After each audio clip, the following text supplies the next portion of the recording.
दिवे लावले. गुढीपाडव्याच्या दिवशी श्रीरामचंद्र राज्य सिंहासनावर बसले. पण पुन्हा एकदा 550 वर्षानंतर तुम्हा आम्हाला दिवाळी साजरी करण्याचं भाग्य मिळालं. हजारो लोकांच्या रक्ताचं बलिदान, हजारो लोकांचं अपुरं स्वप्न 2024-22 जानेवारीला पूर्ण होणार आहे. योग्य लोकांच्या हातात जर देश असला तर निर्णय योग्य होत असतात.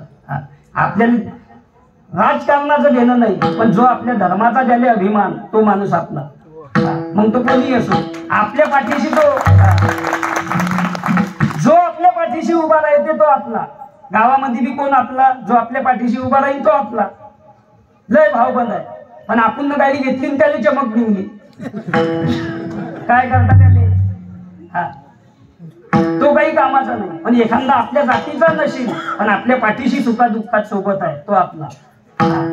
तर राजकारणाचा विषय जाऊ द्या, पण जे लोक धर्माचं कार्य करतात, हजारो कारगिल लोक आहेत. त्या विदर्भामधले 35,000 लोक मेले होते. किती? 35,000. इतर ठिकाणचे मेलेशील ते वेगळे. त्या हजारो लोकांच्या रक्ताचं बलिदान, ते स्वप्न तुमच्या आमच्या देखत पूर्ण होणं, याच्यासारखा आनंदाचा दिवस कोणताच नाही. म्हणून आज अक्षिदा वाटप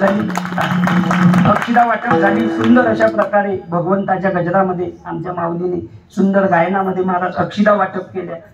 22 जानेवारीला आपल्याच घरातल्या देवाजवळ किंवा आपल्या गावच्या मंदिराजवळ त्या अक्षिदा घेऊन जायच्या आणि श्रीराम जय राम जय जय रामचा जप करून त्या देवाला अर्पण करायच्या. आपल्या दारी सडा टाकायचा, रांगोळी काढायची, दिवे लावायची. जसे दिवाळीला फटाके फोडतो तसे फोडा, चांगले पदार्थ करा, खाऊ घाला. कारण दुसरी दिवाळी पुन्हा एकदा आपल्या भारत देशामध्ये साजरी होणार आहे. याच्यासारखा आनंदाचा दिवस आपल्याला दुसरा कोणताच नाही. विठाला